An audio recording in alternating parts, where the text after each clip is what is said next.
materi yang kedua yaitu oleh Bapak Suyitno, MPD. Bapak Suyitno ini merupakan dosen di Universitas Ahmad Dahlan, kemudian penyuluh anti korupsi KPK RI, kemudian ada asesor penyuluh anti korupsi UAD, sekretaris PRM Perumnas, dan pembimbing pramuka di UAD. Riwayat pendidikan Bapak Suyitno ini merupakan S1 PPKN di Universitas Riau dan lulusan sarjana S2 PPKN di Universitas Negeri Yogyakarta. Berikut ada merupakan penelitian-penelitian beliau dan juga ada pengabdian-pengabdian.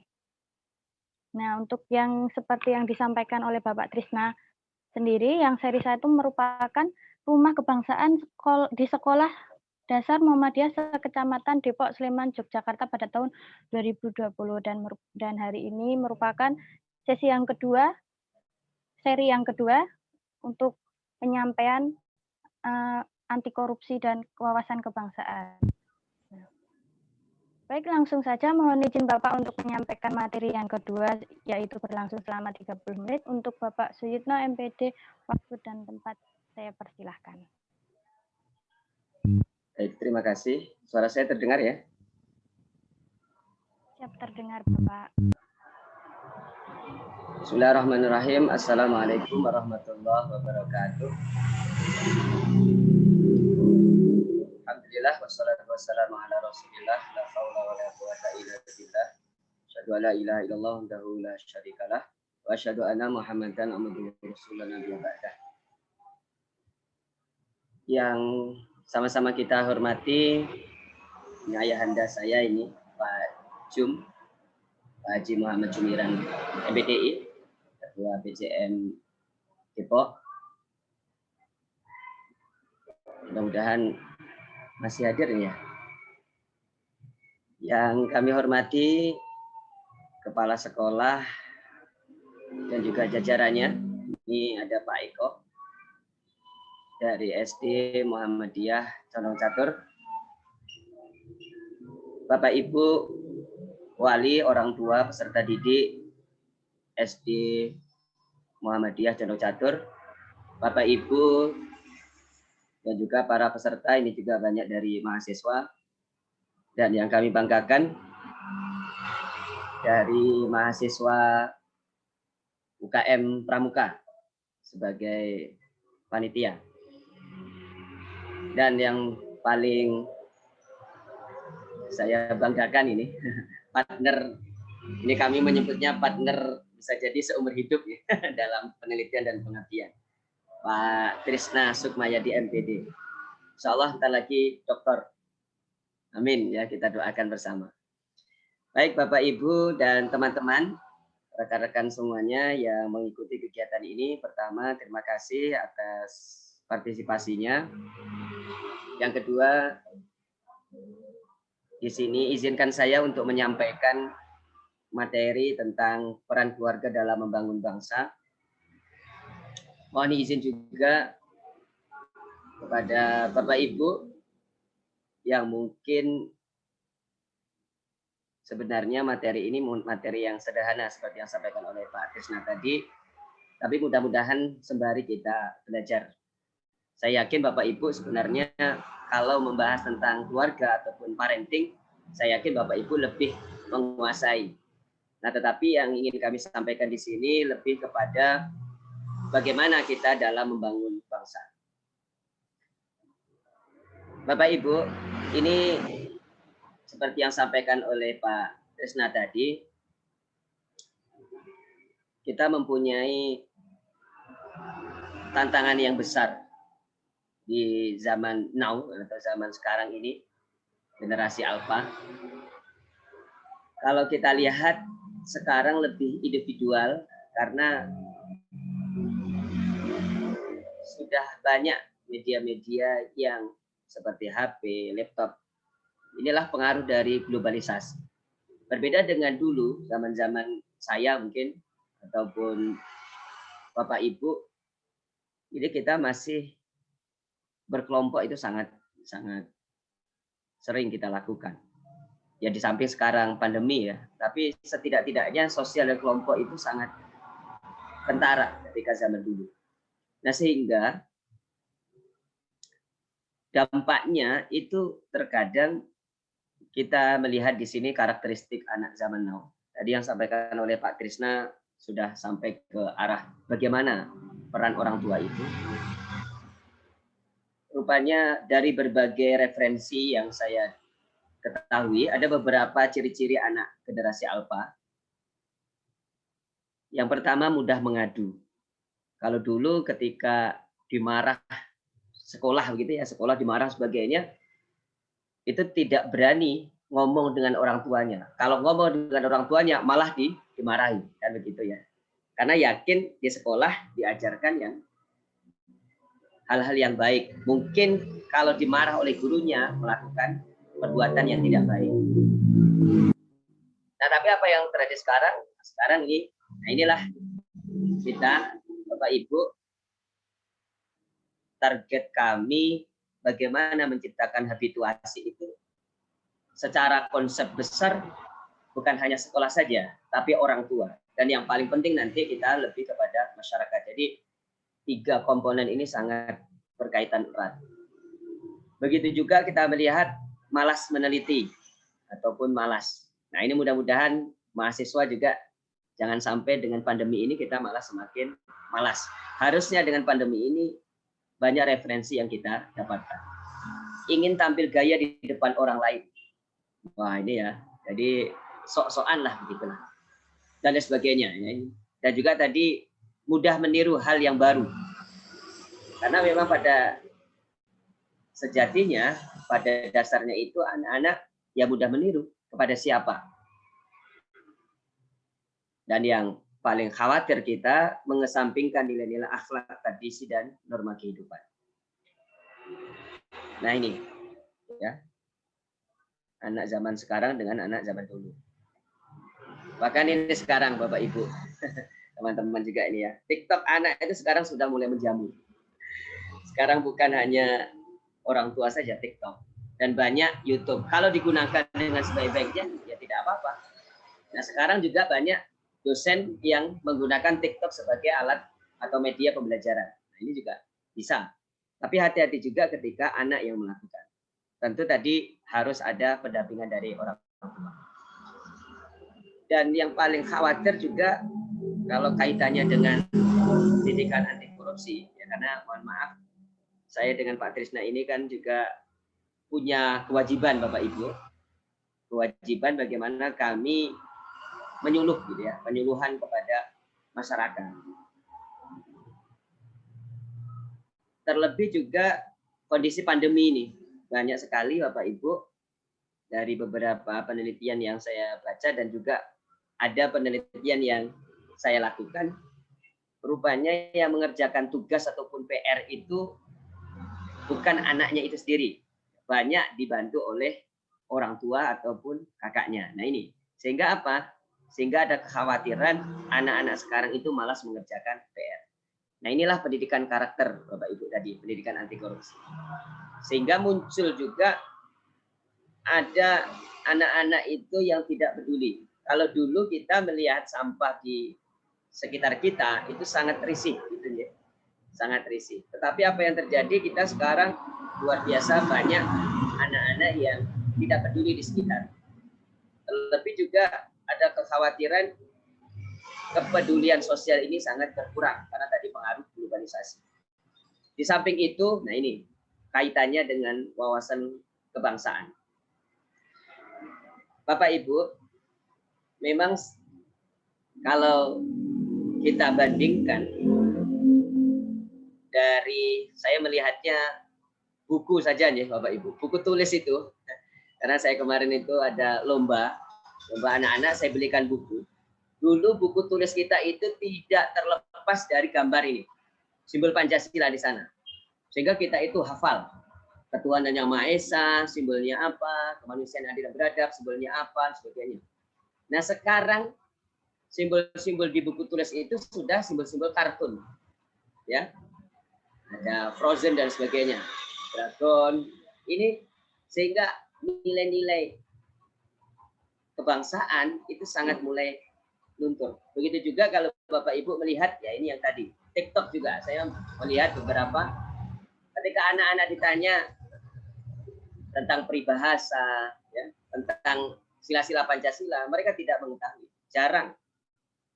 Ya ini jadi PR kami juga sebenarnya Bapak Ibu, dan kita semua. Ya, kita semua. Di samping itu apa Bapak Ibu? Yang terjadi juga anak-anak sekarang lebih banyak melihat film Korea. Ini banyak mahasiswa. Kira-kira berapa jam melihat film Korea?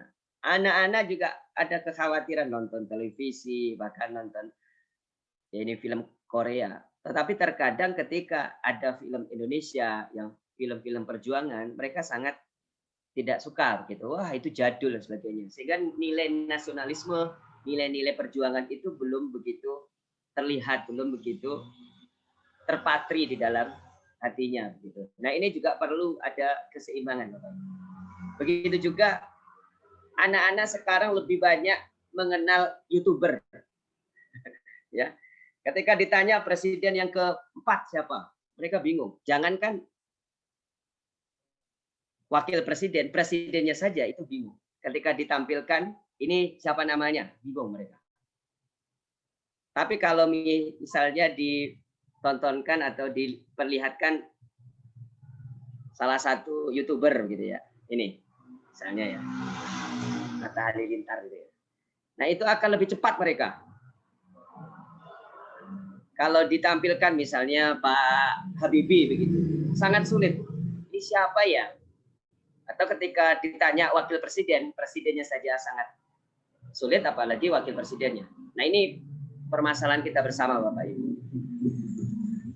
Nah, selain itu, kita juga melihat tadi yang disampaikan oleh ayahanda Pak Cum tadi, lagu kebangsaan Indonesia Raya. Kalau Indonesia Raya mungkin, ya mungkin banyak hafalnya. Terlebih juga di Jogja sekarang dengan surat edaran gubernur, lagu Indonesia Raya diperdengarkan. Luar biasa. Tetapi terkadang kita melihat ini, lagu dangdut koplo, balonku, bintang kecil, burung kakak tua. Mereka lebih hafal lagu-lagu dangdut, lagu-lagu yang sifatnya musik-musik atau bahkan musik-musik barat. Nah, sehingga nasionalisme itu akan berkurang. Nah, inilah Bapak Ibu beberapa permasalahan-permasalahan yang terjadi di Indonesia, khususnya juga kita bersama ya, kita evaluasi diri kita. Apa yang harus kita lakukan.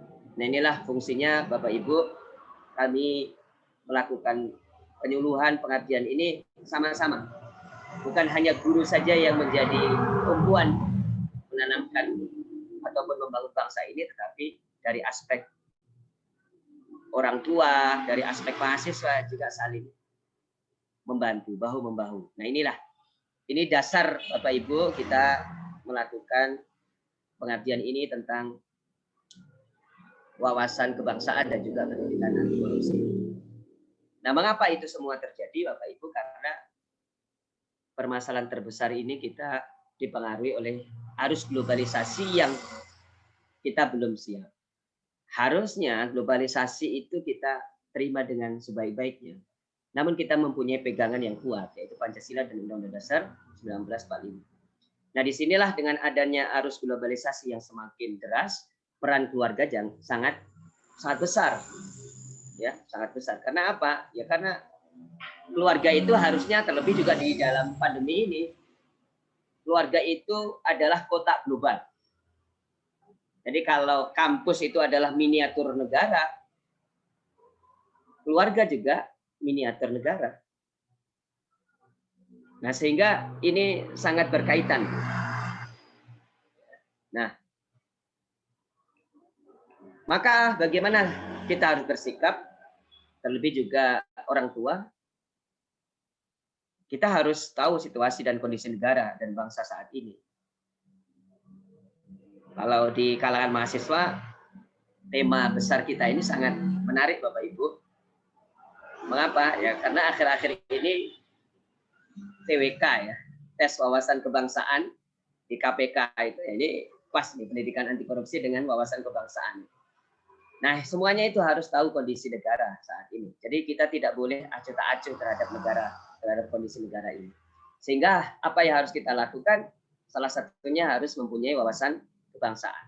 Wawasan kebangsaan itu kita harus meyakini satu nusa, satu bangsa, dan satu bahasa dalam bingkai Negara Kesatuan Republik Indonesia. Nah ini Bapak Ibu, karena ending dari wawasan kebangsaan itu agar bangsa kita ini berdaulat, mandiri, dan mempunyai kepribadian yang kuat. Nah, Bapak Ibu, apa yang harus kita lakukan dalam memperkuat wawasan kebangsaan? Kita melihat tadi banyak generasi-generasi kita yang nasionalisme semakin luntur, maka yang harus kita lakukan salah satunya melalui pendidikan karakter. Pendidikan anti korupsi, pendidikan karakter itu sebenarnya satu irisan Bapak Ibu. Nah ini, kalau kita melihat tadi yang disampaikan oleh Pak Trisna dari KPK ini, rumah adalah tempat belajar pertama bagi anak. Kita sepakat. Nah maka yang harus kita lakukan, mari sama-sama kita lindungi masa depan anak dengan menanamkan 9 nilai. Ini kemarin saya sampaikan di Bapak Ibu guru, kalau dilihat di singkat Bapak Ibu, nilai-nilai anti korupsi itu namanya jupe mandi tangker kebedil. Ini kemarin supaya kita mengingat jupe mandi tangker kebedil. Jupe kejujuran dan kepedulian. Mandi kemandirian dan kedisiplinan. Tangker tanggung jawab dan kerja keras. Kebedil kesederhanaan, keberanian dan keadilan. Nah ini nilai-nilai itu, nilai-nilai anti korupsi ini juga perlu kita perkuat. Tadi yang disampaikan oleh Pak Trisna, coba bayangkan berapa triliun kerugian negara dengan adanya para koruptor ini. Dampaknya adalah kita semua Bapak Ibu. Nah, begitu juga kalau kita lihat Bapak Ibu, kita berpegang kepada hadis yang sangat luar biasa. Rumah adalah sekolah pertama dan wadah inti dalam membentuk generasi muda. Sedangkan kesalehan ibu merupakan dasar yang paling pokok dalam penjagaan agama dan akhlak ataupun budi pekerti. Begitu juga kalau kita lihat Ki Hajar Dewantara, Bapak Ibu, setiap orang menjadi guru, setiap rumah menjadi sekolah. Jadi sekarang mulai terasa nih Bapak Ibu. Ketika anak-anak, kalau ini banyak penelitian, saya akan ada juga pengertian yang lain Bapak Ibu. Ada beberapa penelitian itu yang bertanya kepada orang tua. Bagaimana pendampingan di rumah? Orang tua itu rata-rata banyak yang mengatakan lebih baik anak saya itu saya sekolahkan saja. Ya, saya kalau jadi guru di rumah luar biasa. Ya, begitu juga guru. Ya. Guru yang mempunyai anak, wow, double juga gitu ya. Nah, maka kita harus samakan persepsi Bapak Ibu bahwa rumah itu adalah sekolah pertama. Setiap orang itu guru, setiap rumah menjadi sekolah. Kalau konsep tadi wawasan kebangsaan, ya setiap rumah itu adalah miniatur sebuah negara. Nah ini konsep yang harus kita bangun. Nah, Ki Hajar Dewantara juga menyampaikan bahwasannya anak-anak usia SD, PAUD, ya TK dan sebagainya itu penanaman karakter itu sangat kuat. Bahkan sudah menjadi prinsip hidup. Nah ini, kalau perguruan tinggi akan lebih baik, sebenarnya dari konsep PAUD, TK, SD dan sebagainya itu harus lebih kuat dari aspek karakter. Nah karakter inilah yang sekarang digaungkan, kalau istilah kita ya lebih kepada pendidikan akhlak. Ya, keteladanan tadi yang sampaikan. Nah, sehingga dalam kondisi yang seperti ini Bapak Ibu, ada tiga komponen besar yang harus kita lakukan, baik di keluarga, di masyarakat, maupun di sekolah. Apa yang harus dilakukan? Karakter atau watak. Kalau istilah dulu, Bapak Ibu, zaman era Orde Baru, ya P4, pedoman, penghayatan, dan pengamalan Pancasila. Menerapkan nilai-nilai Pancasila dalam kehidupan sehari-hari, ya harapannya nanti Indonesia akan semakin bersih dari KKN. Nah, yang paling penting juga ada penokohan.